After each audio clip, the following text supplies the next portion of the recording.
Welcome to the Veterinary Project Podcast, episode 086. Welcome to the show created by vets featuring absolutely no pets. This is the Veterinary Project Podcast, hosted by Dr. Michael Bugg and Dr. Jonathan Light. Our resident veterinarians have swapped out their stethoscopes in favor of microphones to bring you the Veterinary Project Podcast, a show focused on real conversations aimed to connect this amazing profession full of remarkable people. Through the sharing of collective stories and wisdom and connecting over the many unique challenges we face, we invite you to join our community of veterinary professionals leading intentional lives.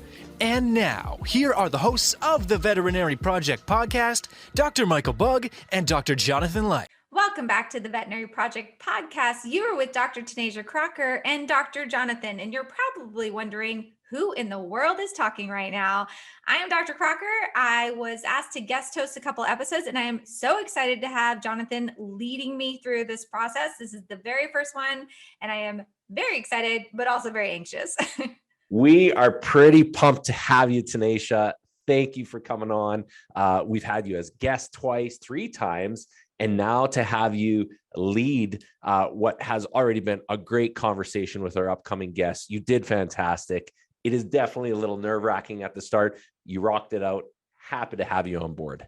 Well, we did just wrap things up. And one of the things I loved the most when you guys asked me first to join the group is that you wanted different perspectives, and having a woman on obviously was something that was a goal, but also I think my network here in the States maybe is a little different than yours in Canada. And so it's fun to be able to bring in other people that I get really excited about what they're talking about.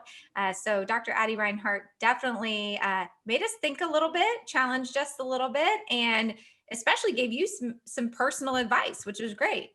That's what we're after on this podcast, living an intentional life, whether it's personal, professional. Today was all veterinary medicine, but also relating to real life. So no, I completely agree with everything you spoke to in regards to different perspectives.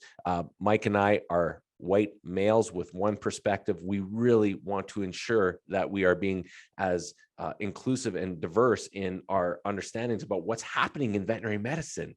And you are one that is in that circuit and really reaching out and branching out. So, hey, who better to have it? So I think you did fantastic. 10 out of 10.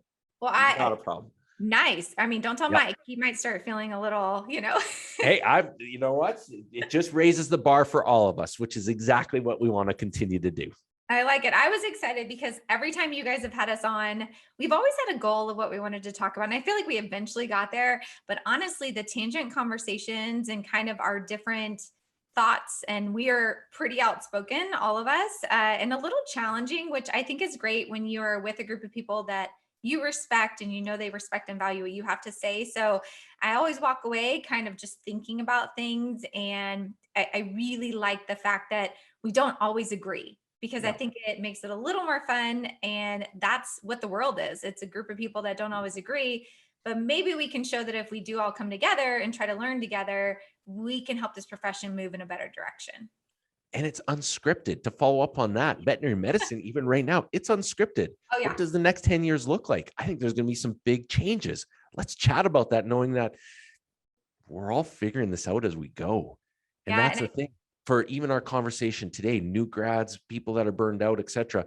There is no magic answer. And that's both part of the frustration, but then part of the challenge for leaders like us to have this really frank, open conversation that we don't have it all together. We're trying to figure this out. And I don't know that we figured everything out in our conversation, but we definitely, got into it because we have been under a pressure cooker the last couple of years with COVID. And I think veterinary medicine, our cracks have really shown. And I've learned a lot about myself. I think I've learned a lot about the profession and what we're capable of. And I think we all left the conversation with Dr. Addie Reinhard a little more hopeful, but she definitely had great information and gave us a good temperature reading on where the profession is right now in regards to well-being.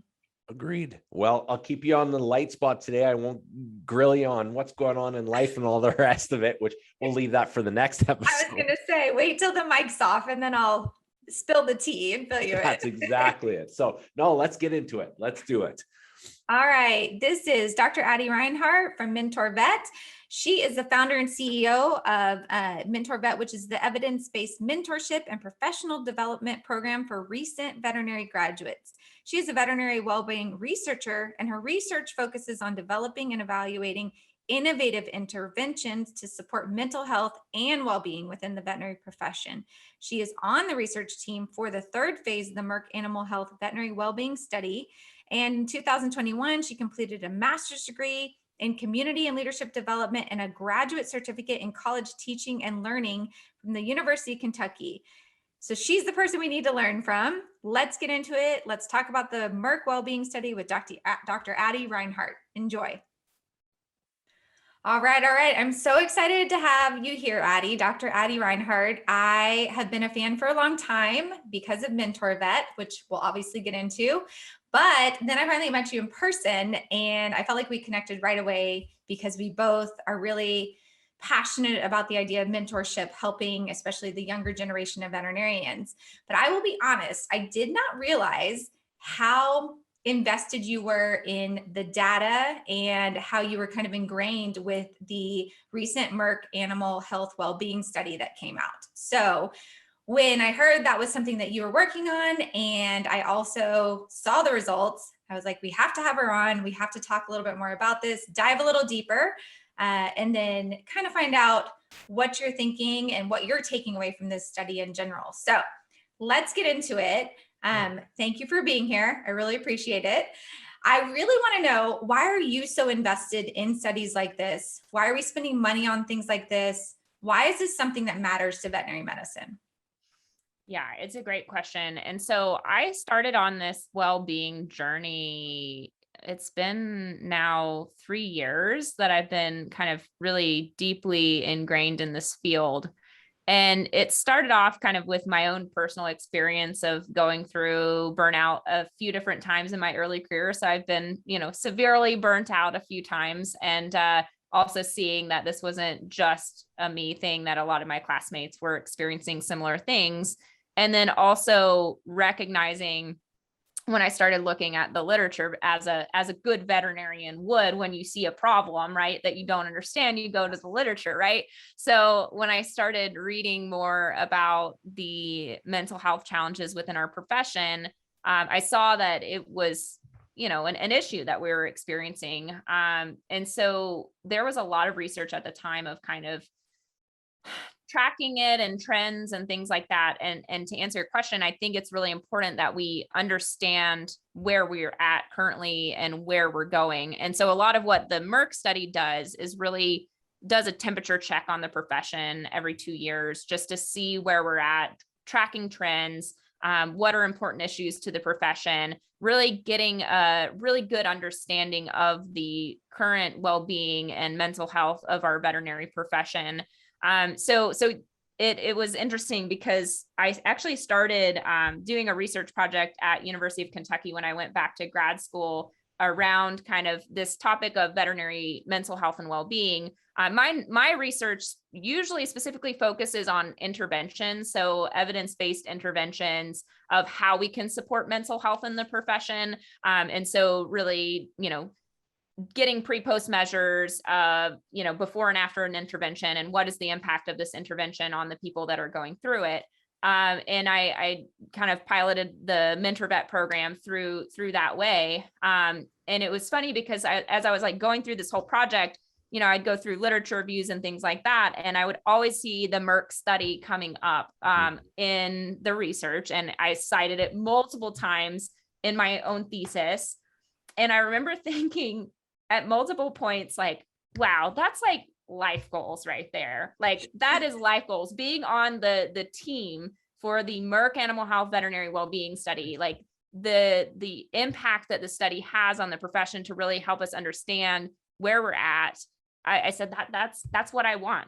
And so as I was like finishing my project with MentorVet and kind of piloting this program, one of my research mentors, Dr. Elizabeth Strand, had actually connected me with leaders at Merck, Judson Vasconcelos and Christine Royal. And also John Volk was at that meeting, and I was totally fangirling. I'm like, John Volk is amazing. Like, I've read your studies, like, this is so cool. And I remember after that meeting, it went really well. They wanted to support MentorVet in whatever way possible. They became a founding sponsor. And as I was, kind of coming under this umbrella of Merck supporting MentorVet, they mentioned, oh, by the way, do you want to be on the research team for the third phase of the Merck Animal Health Veterinary Wellbeing Study? I'm like, what? Are you kidding? What? Yes. Life goals right here. So I was so excited just to feel included. I felt so validated just because I'm a young veterinarian and I've been out since 2015. And here is a very well-established research group working on this project, and they've been working on this project for many years, and they're bringing me in because they value the research that I've been working on and my perspective on, the research that I've done with the challenges that early career vets face. And so I just felt very heard at that point and just validated and welcomed. And so why did I want to be part of this, and why is it so important? One, I think just research in general is we have to know where we're at to know how to solve the problems. And two, I think just this study like brings so much value to our profession. And that's why I do the work that I do, is to like improve the profession and make it better. And I have to say, one of the things I love about you, obviously your passion and your enthusiasm, I love that. But you've taken that and turned it into something, and it's data driven, it's beta tested. It is not something that you just said, I have this cool idea. You actually researched and you looked at what has really made an impact and where can you make the biggest impact. And I think, young veterinarians is a wonderful place to be and to start, because from your study, even we see that they experience lower levels of well-being and higher levels of burnout. And so I just love the intentionality behind it. And then the fact that you do use so much data, and it's not just let me make people feel good. And then you can see, like, is what I'm doing really making a difference? And I definitely think it is. I can tell it is. And your enthusiasm is contagious. So I am very excited that we got to meet. And every time we get to talk, I am even more excited about the hope for this profession, because with people like you, I think we really can make a difference and not just talk about it. Like, my frustration gets to be when we all just talk about, yes, this is an issue, this is a problem, oh, this is, and I never see action. So what I love about this study is it gives us, like you said, the temperature, but then it's also looking at, have we made a difference in 2 years? Like, has anything, improved? And I do think with this one, in my opinion, we had the pandemic. So that was like a, added stressor. We were put under a pressure cooker the last 2 years. And I actually read through the study and I was shocked that it wasn't worse. And that's probably me, like, being an optimist, I'll be honest. But I really thought it would be dramatically different than the last time, right, that Merck did it. And I even felt like it predicted a couple of things that have happened, since the study was done, because I know it takes a while to do the data. So one of the things that I found interesting is that our well-being was pretty consistent with like the rest of the world. And I do think, staff well-being was dramatically worse, which is something we should definitely dive into. But does that surprise you also, or were you already aware of the fact that I think we have a lot of vocal people in veterinary medicine that talk about how horrible our jobs are and how stressed they are? But when you look at us compared to the general population, the well-being was kind of similar. Yeah, it is interesting. And I think we kind of went into the study specifically wanting to understand too the impact that COVID has had on our profession. And so I came into it with a lens of like, this is probably going to be worse. But of course, as a researcher, you try to enter things in, non-partially. You might have your hypotheses, but in general, we let the data talk. And it's kind of interesting that, really over time in general, the well-being of vets is very consistent with the general population, at least in the Merck study. And it didn't get drastically worse over the past 2 years. And the same with burnout, which was also quite interesting for me, that the burnout in general, so the overall burnout levels for veterinarians, the average burnout level didn't get significantly worse from 2 years ago. What we did see was an increase in the level of serious psychological distress. And so that's essentially a check of, mental illness or mental health challenges. And so, it had increased to 9.7% of veterinarians were experiencing serious psychological distress in 2021 compared to 6.4% in 2019. So, a significant jump. So that, that just tells me that, overall the happiness levels are staying consistent, but perhaps, the COVID pandemic has added significant stressors to the community and perhaps kind of resulted in people who might have been just getting by are now in this, aspect of serious psychological distress. So that was concerning, but definitely, even still, 56% of veterinarians are in that kind of flourishing category of the well-being. So I think it's an awareness and trying to understand, okay, what are these people doing well and how are they, thriving? And then how can we help lift up those who might be struggling so that we can hopefully get them into the flourishing category? Can I jump in on that for a second, Tannetje? And I'd love to go backwards to go forward with that exact point that you bring up is, and I like that the Merck studies brought that up. What can individuals do? What can employers do? Going back to your own journey into looking at burnout, and for us that are in that continual learning phase, is there a definition you use, Addie, for what burnout is in the context of both what you do day to day and what Merck considers true burnout? Is there a definition available for those listeners and for myself, frankly, to know exactly what that means?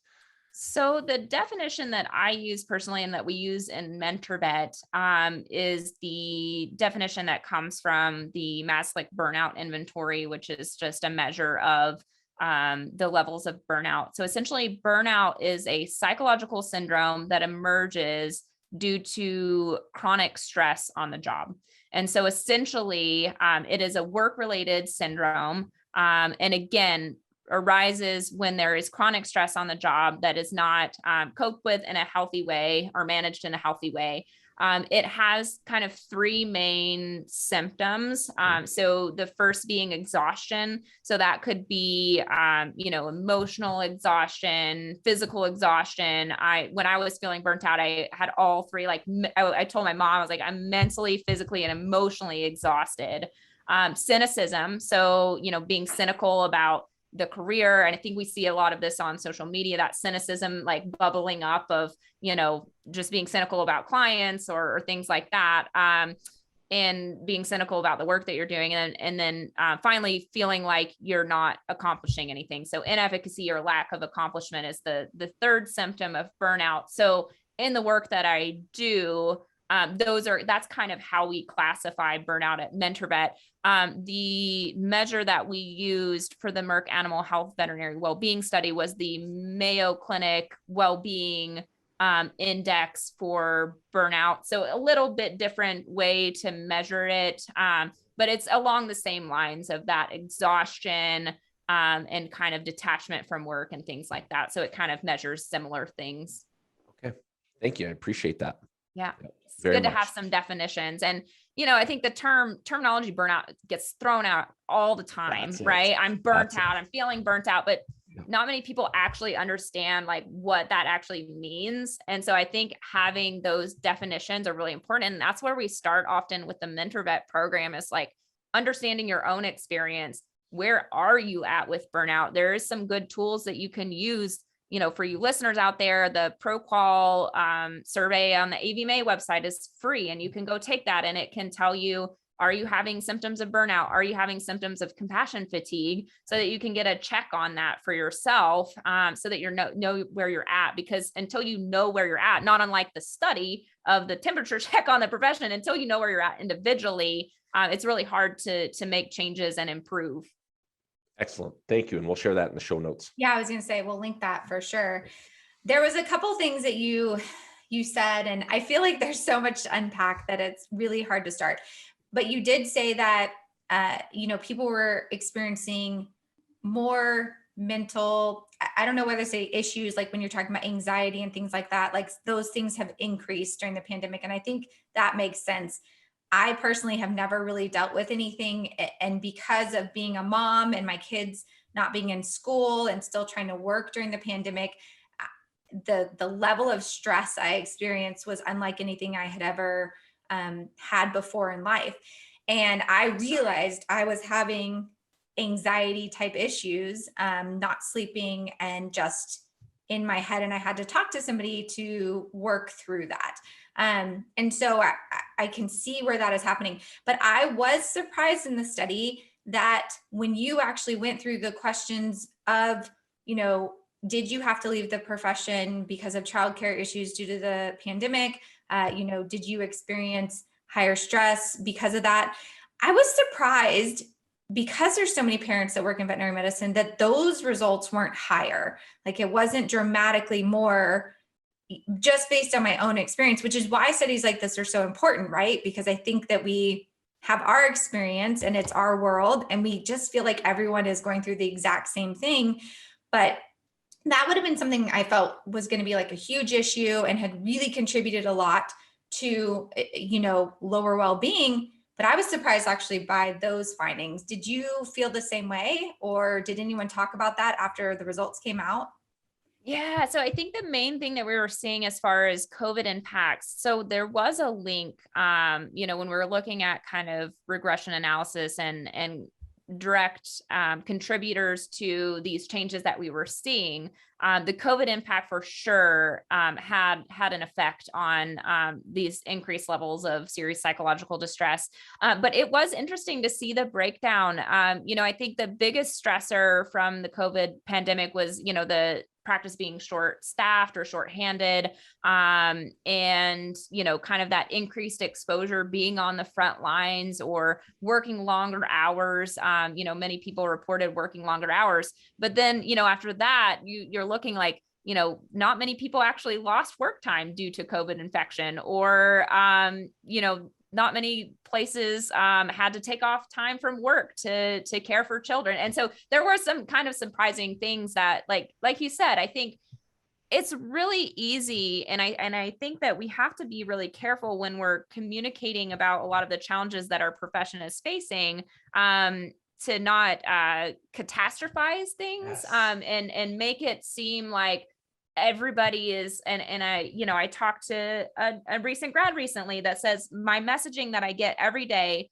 is telling me how bad it is in practice. And every single week we're hearing talks about depression and anxiety and suicide. And it's really hard to see that I'm going to be okay when I get to practice. So what we're not focusing on, as much as I wish we could, is the stories of hope and resilience, and really understanding I've experienced burnout multiple times, and yet I am happier in my profession and in my career than I have ever been in my entire life. Right. So burnout is not an endpoint.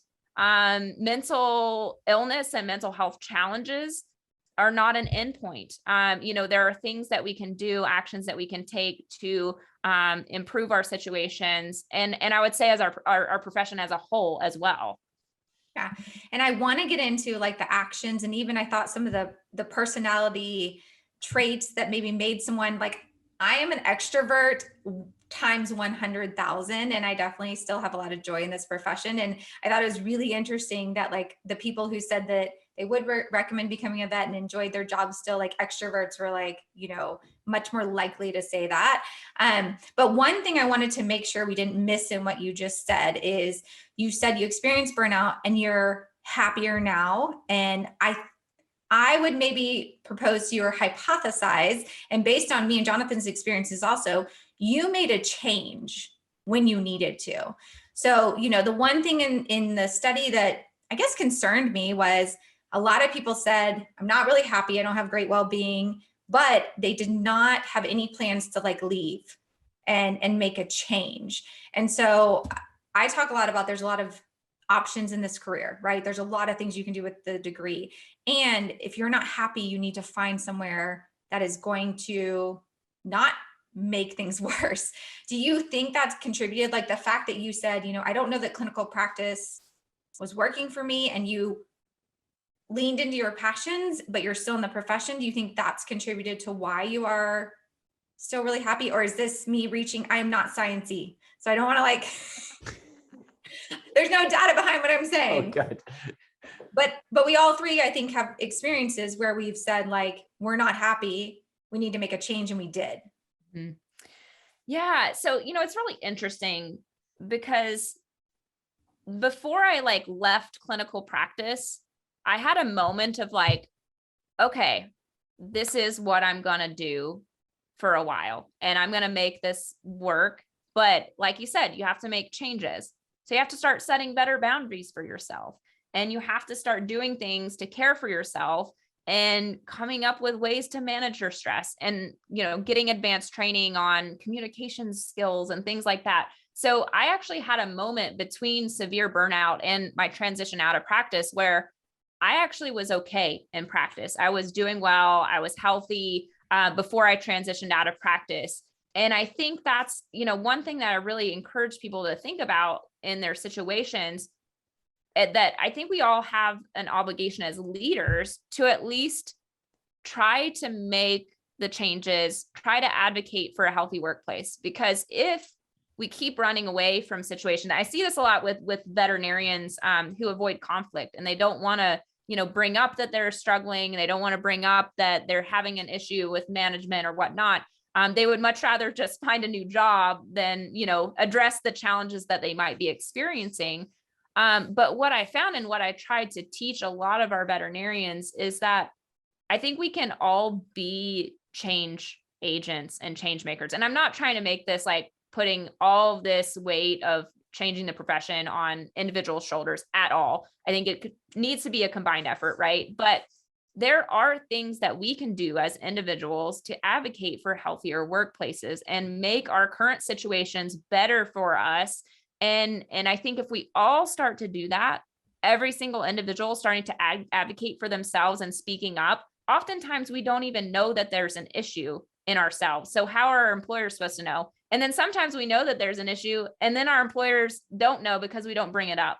So I think we have to start having more open conversations about all of this. I think that, yes, career transition is one answer for some veterinarians, but I think to think that it's the only answer will harm our profession, right? And so being able to help veterinarians learn how they can thrive in practice. And I think that there is a way. And I think when given the right tools and resources that you can, and one of the most positive predictors for good mental health and well-being in the Merck Animal Health Veterinary Wellbeing Study was feeling like you have a healthy way to manage your stress. Yep. So for those individuals who were not experiencing serious psychological distress, the individuals that were kind of on the agree side of feeling like they have a healthy way to manage stress were much less likely to be experiencing serious psychological distress. So it's one easy thing that you can do is start to understand your own stress. What stresses you out? What can you do to make your stress better and decrease those things, and really start to come up with a personalized stress management plan. And that can really help, when we navigate these challenges in practice. And I challenge people to think about stress management, not just as self-care things like sleep, exercise, nutrition, but broadening out to how are you setting boundaries for yourself so that you can practice the self-care, and then broadening out even further of how can I create a healthier work environment and advocate for healthy changes and be a leader in my practice so that the stressors are less. So that's how I think about stress management. And I think that's a really important piece of this too.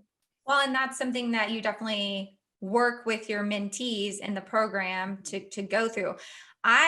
When I visit vet schools and they ask me what advice would you give vet students, that is the number one thing I tell them is I say, it does not get easier after you leave vet school. Okay. The stress is still there. So right now you need to start figuring out how do you study, but also take time off, fill your cup, but have a support system too. And this study did talk about support systems being important for well-being too. Is that something you encourage like the mentees and MentorVet to really find people that they connect with, or do they get that through the program? Or what do you speak to when you're talking about support systems? Yeah. So I think that support is one of the key things to helping someone stay healthy in this profession. So whether that be support from mental health professionals, whether that be support from peer mentors or people going through similar situations, whether that be someone, mentor who's gone through something like what you've gone through before, but having like a really healthy support network is just so vital, because this profession can be really hard, and being able to have those spaces, not necessarily where you're ranting about your situation, but problem solving on how you can make it better with others who've been through or are going through similar situations. So yes, definitely the support network is really key. And I've gone through some tough moments, even just in the past year, because of my own mentors and supporters. Yeah.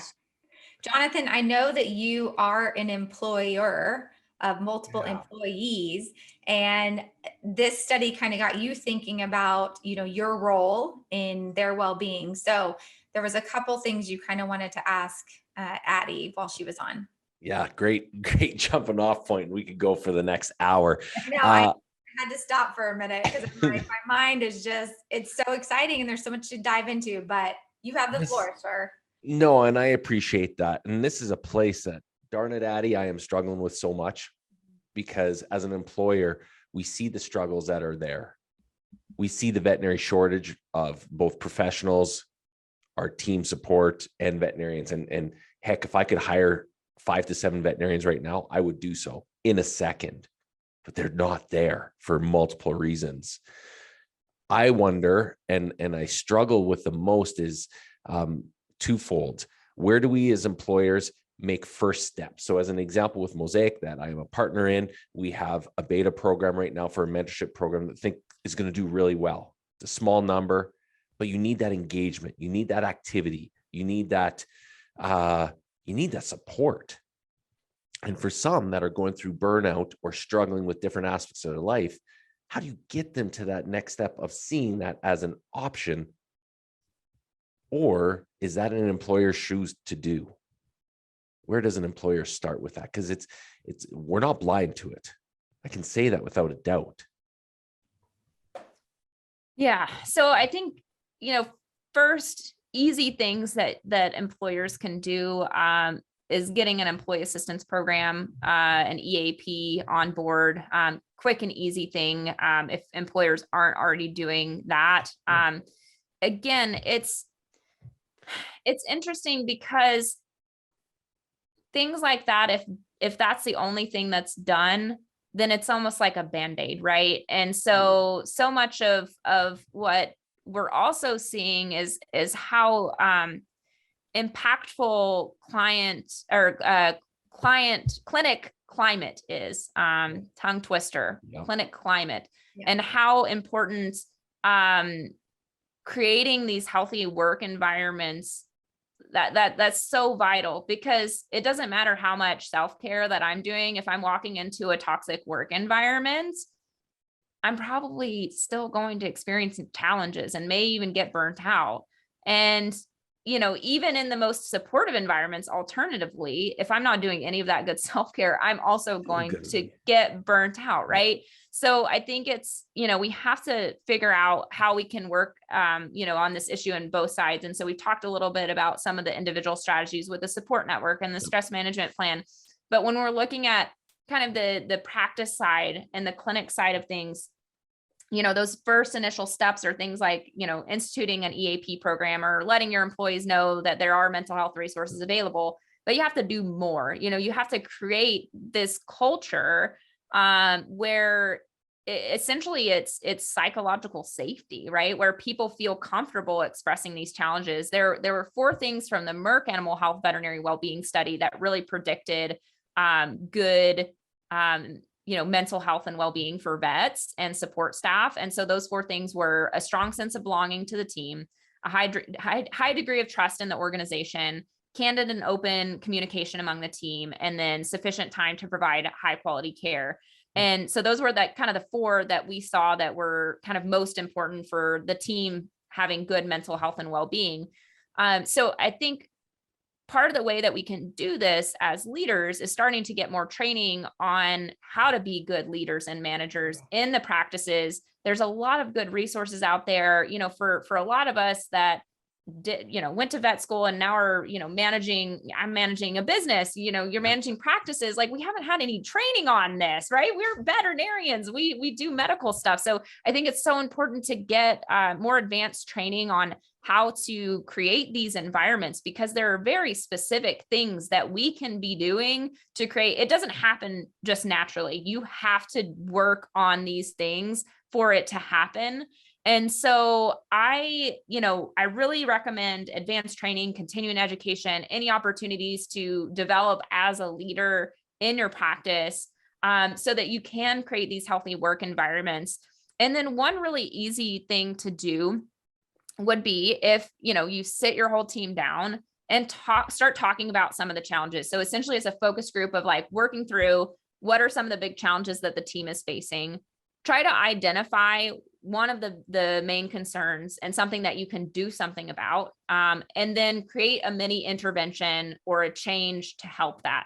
And only do this if you're going to do the change, right? And make the change, but having the team help problem solve on this, challenge, and starting really small with one little thing. And then it can snowball from there, right? Because if you keep doing these things, once every month or 2, then pretty soon by the end of the year, you solve 12 of your clinic's problems, right? So I think it's all about coming together as a team, listening to the team, and then creating that environment where people feel safe bringing up new ideas. They feel psychologically safe for bringing up a mistake and things like that. But it's beyond the, scope of a short podcast, but there's lots of things that can be done. So yeah, that might need to be part 2. Yeah. I love it. And two follow-up questions to the points you made. The first is on the EAP. There's multiple data points that show that the EAPs are being used less than 5% of the time.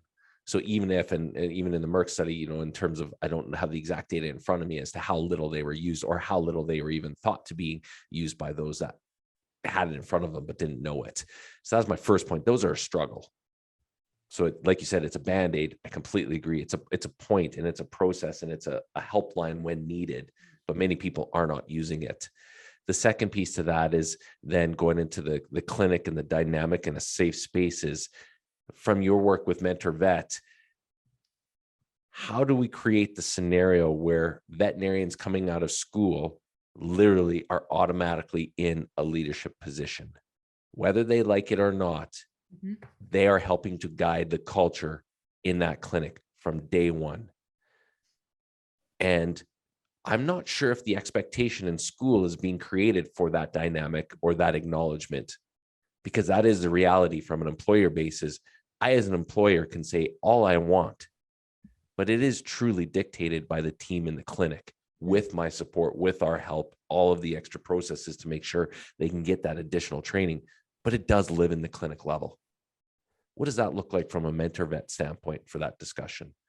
Yeah. So, it's interesting because we have a lot of early career vets going through our program, and the second module is on leadership. Yeah. And we have that same messaging. Whether you like it or not, you're a leader now. It turns out you're a leader in the practice because you're working with your team. You're having to delegate. You're having to integrate on the team, and they're following your lead. And so we really, I do believe in the concept of, everyday leadership, and how individuals and every individual in the practice really has the opportunity to either create a really negative work environment or a really positive work environment. And so showing up to work every day with that expectation in mind that, especially as a veterinarian, people are following your lead. And so being able to, it's okay to be vulnerable about the challenges that you're facing and admit, when things are hard, but also doing it in a way that's respectful, and really assuming that leadership role. And oftentimes I think the biggest challenge that our early career vets face when stepping into this leadership role is the trust building aspect. And many of them don't know how long it takes to really build up that rapport and trust with the clients and the support staff.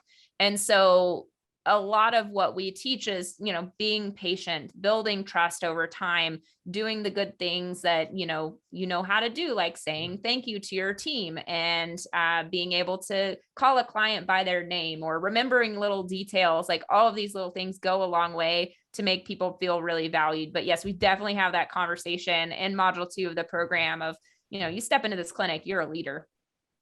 And the responsibilities that go with that, and the dynamics that are raised. I think you made a mention in our pre-recording around clients, and there's a little bit of a view of increased client bashing these days. I'll call it what it is. And does that lead to the culture that we want? Yeah, I know. It's tough because, and it is really a hard dynamic, because I've been in leadership roles here now for almost a decade, and there seems to be ebbs and flows. And right now it's a flow of, there's some harder conversations happening from clients to support team members right now. It's a hard dynamic. I would say, on the client bashing, I have definitely been in practices where even that one or two people that are constantly saying, Mr. So-and-so this, or like, and focusing on those people, it was a struggle for me as someone who's a pretty positive person to continue to try to practice gratitude and focus on the positives. But I do think the interesting thing is people have gotten a little more difficult. Like, I don't think that we can't agree that clients are a little more difficult because they are under stress. They went through a pandemic. They are struggling too. So for me, it's an understanding that they're having a hard time too, and not a us versus them. We're all in this together. And I don't think it's really personal, even though it feels personal. And so that's something I think after 13 years of practice, it's like I've trained myself, right? That yes, you're being a little short, you're being a little rude. Maybe we even messed up on our communication. I get it, right? But it's not having that affect me for the rest of the day. And there are very specific things you can do training wise. There's books you can read that help you with that process. But I agree with you. The client shaming and client bashing is not productive, bottom line. And we actually in our hospital have a rule that there's no gossip and client shaming. And we have a visual reminder, and it's something we can actually like walk up and hand to each other, and then we can walk away. And it's basically saying, hey, the road you're going down right now with the discussion you're having is not productive and it's not helping the team. It's not saying anything, but we have collectively said, this is not what we want to do because we know it's not good for the team. Yeah. And we're going to do a visual something that's just going to be wait a sec, I need to like set that aside for now. We need to, work together. And there's a time and a place, right, for it. So that's just something that we've done. And I think that's speaking to the culture, which is so important. What you're saying, Addie, is as a team, we have to agree this is not okay. Because sometimes the burnt out person is a toxic person, but you want to help the burnt out person. So how do you do that? Like, I can't even imagine being an owner and having some of those questions and those things. So real life is a lot harder, right? Than just what's in a study and this is what you do. And then burnout's going to be mitigated. I think that's the reality of our profession. But I do think we're going to have a part 2 because there's just way too much that we want to unpack here. And I was told as the guest host that I cannot go too long. So you can blame Jonathan. Is there any other big takeaways though from this study, Addie, that you want us to make sure that we hit on or we explain before we move on to the really fun round of random questions for you? Yeah. And I want to, rewind for just a second on what you're saying. And I think it's just such a really important point. What you're doing in your practice right now is fostering a culture of civility.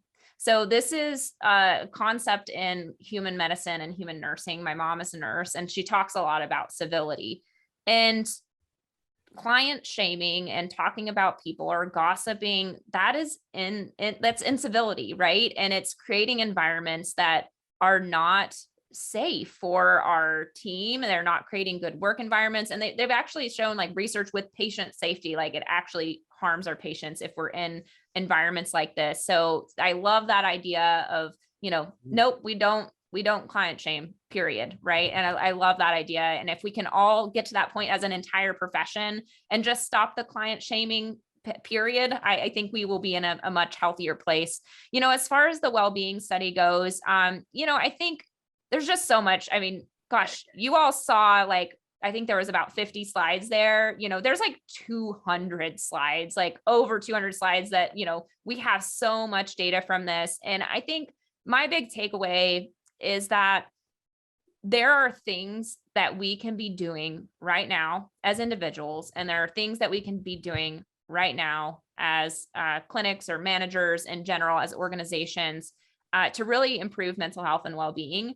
And I think that by working together, we can really make an impact, so that hopefully in 2 years, when hopefully we run this study again, that we actually start seeing some improvements in these values, right? Yeah, turning the dial. And I think that we can do this, especially if we focus on what is one small thing that you can do today to improve your situation or improve your workplace. If every single one of us does that, just one small thing, our profession is better overnight, right? So I'm just super grateful for Merck for including me on this research, for supporting MentorVet and everything that they do.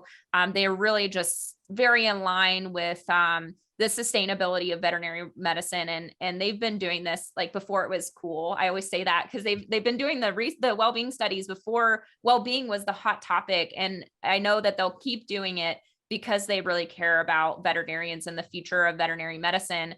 So yes, thank you, Merck Animal Health, for all the support. Well, thank you for coming on and explaining all the data to us, and putting it in beautiful PowerPoints that I could actually understand and read. And I think Jonathan and I are actually really hopeful too for the profession. We've had a lot of amazing people on the podcast that really have such good hearts and are doing things that are really making a difference, just like you. So I appreciate you so much. I think we should get into the fun impact round. It's super simple. We ask every guest these questions, but this is the first time I've gotten to do it, so I'm very excited. So are you a cat or dog person? A cat. I figured that since there was cat hair on the microphone. I'm outing you. I have a greyhound, which is like, they're kind of like the cat versions of dogs, right? So she's just super chill. So yes, I don't do the whole dog thing.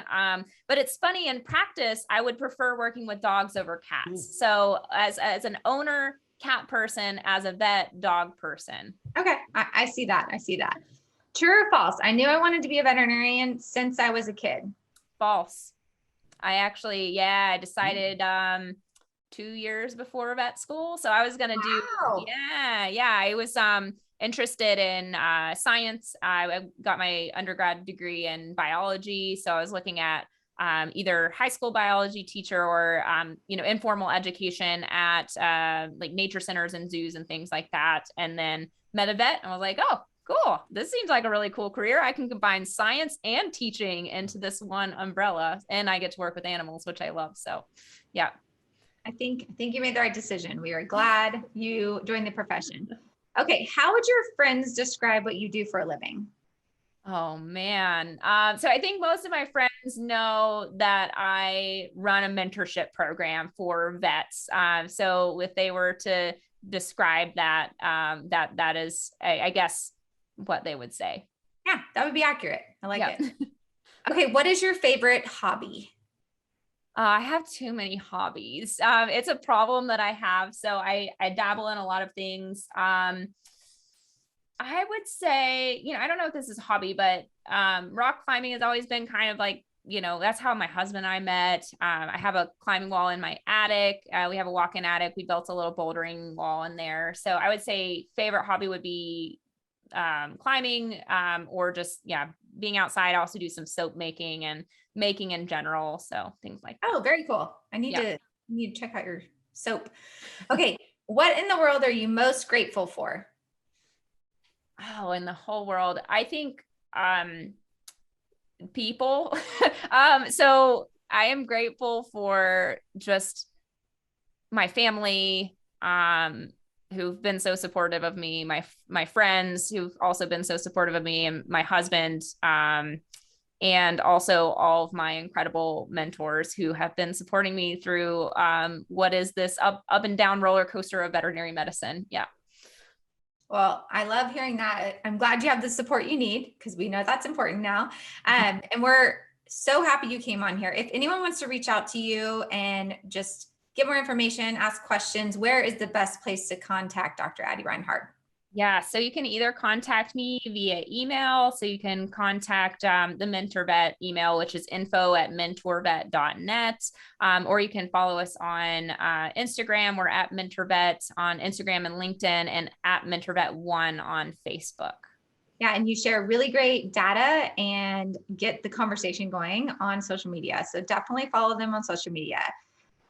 Finally, last thing, what message do you want to leave for the veterinary community? You know, I've been thinking about this one for the last hour because you all prepped me for this question. And I want to send out a message of hope. We see a lot of negative messaging every day on social media, in our conversations with other veterinarians. And it can feel really overwhelming, not only for people who are currently experiencing challenges, but for those who aren't experiencing challenges and have such amazing compassion for their colleagues and want to do something to help. And so I think as a profession, we're all really concerned, and we're getting, inundated with a lot of negative messaging often. But I believe that there's hope. And I believe this because I've been doing this work for a few years now, and I see the momentum with the work that I'm doing at MentorVet. I see the momentum with the work that some of the other organizations are doing around me. And it's really, really impactful work. And we are going as quickly as we can to get it scaled up to the people so that we can help more in the profession. And so I just want to send out a message of hope that we are going to get through this rough patch, and we're going to be a better profession at the end of it, and a more stronger and more resilient profession for that. And cut. Hey, there we go. Thank you for listening to the Veterinary Project Podcast. As a recap, on behalf of our hosts, the Veterinary Project Podcast will be releasing new episodes weekly, so be sure to tune in as we bring you more conversations aimed at helping you enjoy a life well lived. If you enjoyed what you heard on the show and you want to stay in the know, please like, love, and or subscribe to the podcast on the listening platform of your choosing, as we're available on all the usual suspects. If you know of others that may benefit from these conversations, we'd love it if you please share the show with them, as this will help us grow our community to reach more and more veterinary professionals. Speaking of which, if you are a veterinary professional and would like to get connected with more like-minded individuals who are joining us on this journey, please send an email to the veterinaryprojectpodcast@gmail.com, and we'll invite you to be a part of our private Facebook group. General feedback, requests for information, or perhaps requests to be a guest on the show can also be sent to the Veterinary Project Podcast @gmail.com. Dr. Michael Bugg and Dr. Jonathan Light, thank you for listening to the show, and we'll catch you again next week for another episode of the Veterinary Project Podcast. Bye for now.